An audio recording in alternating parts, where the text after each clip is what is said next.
digamos que el lenguaje inclusivo no es, digamos, algo que retarde, sino que retarde el conocimiento y lo demás, sino que lo que expresa nada más en el campo del sentido del lenguaje, expresa la lucha que conscientemente se da contra un sistema de desigualdad instalado desde hace milenios, que es la característica androcéntrica del lenguaje, el sexismo empezado en el lenguaje, el patriarcado, ni de prohibirlo, ni de hacerlo obligatorio. Bien. ¿Lucas?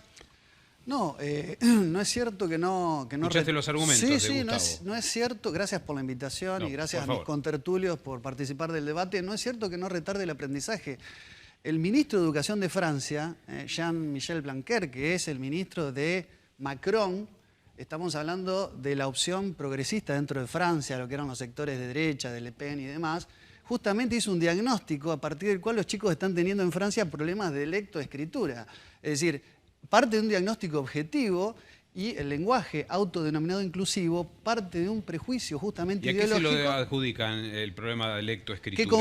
Que confunde, que empiezan a generarse variables antojadizas. De hecho, el autodenominado lenguaje inclusivo es precisamente sexista. Fíjate que allí, en agosto del año pasado, del 2020, un funcionario del Ministerio de Salud, Lucas Grimson creo que se llamaba, una vez que coincidía el uso de la E con pibes, les pibis, lo modificó. Entonces, no solo que el lenguaje per se, que hablan 550 millones de hispanohablantes alrededor del mundo en 30 países, que son el 7% de la comunidad mundial de hispanohablantes, no ejercen este micromachismo. ¿Qué sería el micromachismo? Para que la gente lo entienda, es un machismo que se ejerce sin que nos demos cuenta.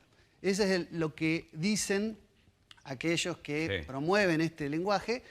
Dicen que se ejerce una suerte de micromachismo, un androcentrismo, como que el lenguaje está montado sobre un sistema patriarcal, como si un grupo de patriarcas hubieran secuestrado el lenguaje que habla esta comunidad del 7%. ¿Y esto para vos es incorrecto? Es Lucas. absolutamente pseudocientífico. María Ángeles, ¿qué pensás? Sí avalamos unas transformaciones que se están dando en el habla cotidiana, en el habla de los jóvenes, de los adolescentes, y hago esfuerzos para utilizar el lenguaje porque obviamente yo no soy millennial y me cuesta porque no fui socializada de esta manera. Pero mis alumnos, mis hijes, por ejemplo, lo hablan con una naturalidad, con una facilidad, con un intercambio, con una velocidad que da cuenta de que el lenguaje es algo que está en permanente movimiento, que se está transformando y que se está construyendo todo el tiempo. Claro.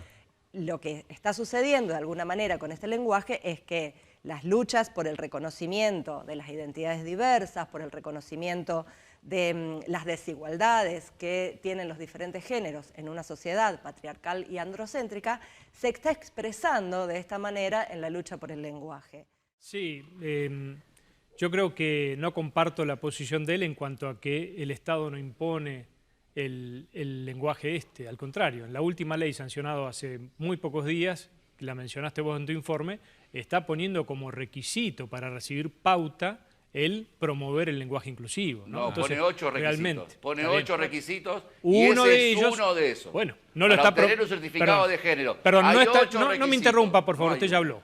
¿Promueve el lenguaje inclusivo el Estado Nacional a través de una ley? ¿Sí o no? Sí, porque lo pone como un requisito para cumplir y para obtener pauta del Estado. Ni más ni menos que pauta del Estado. Es decir, está condicionando la libertad de expresión de los medios de comunicación para ponerle un requisito entre tantos otros.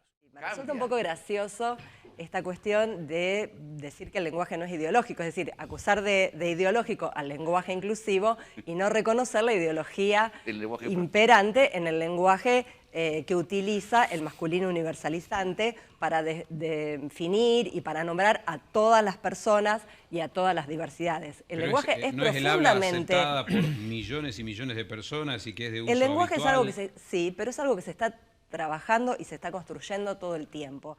Históricamente, los sectores del progresismo, de la centroizquierda, se han jactado de tener sensibilidad social, ¿no? De estar, digamos, atento a las necesidades de la población.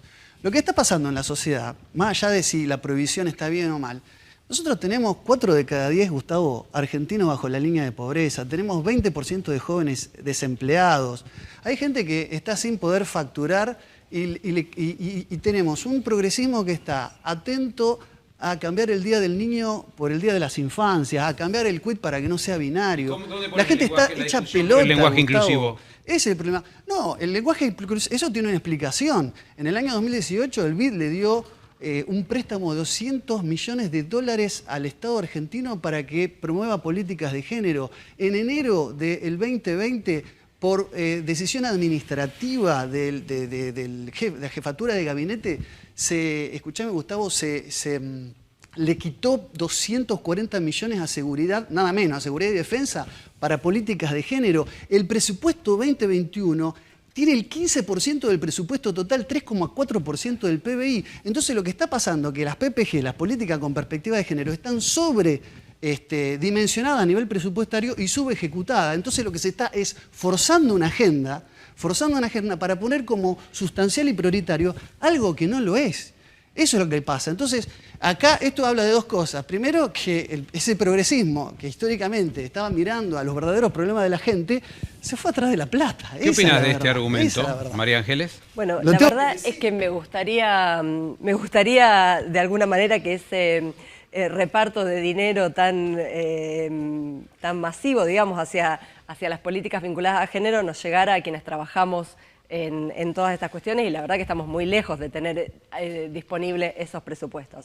Lo que sí me parece que es fundamental es pensar que la construcción de presupuestos con perspectiva de género lo que piensa o lo que trata de pensar es en una cantidad de sectores que históricamente han sido invisibilizados en el desarrollo de las políticas públicas y que de alguna manera también implican que nuestros países cumplen con algunos requisitos que tienen que ver con agendas de equidad, con agendas que promueven... El Fondo Monetario. No lo sé, la verdad no lo sé. No lo sé. Bueno, y no lo hacemos nosotros, bueno, digamos, el progresismo detrás del Fondo Monetario me parece gravísimo. que estás haciendo una chicana que no tiene En nada la que ver. provincia de Santa Fe, Nosotras, las políticas de género tienen el doble de presupuesto que discapacidad.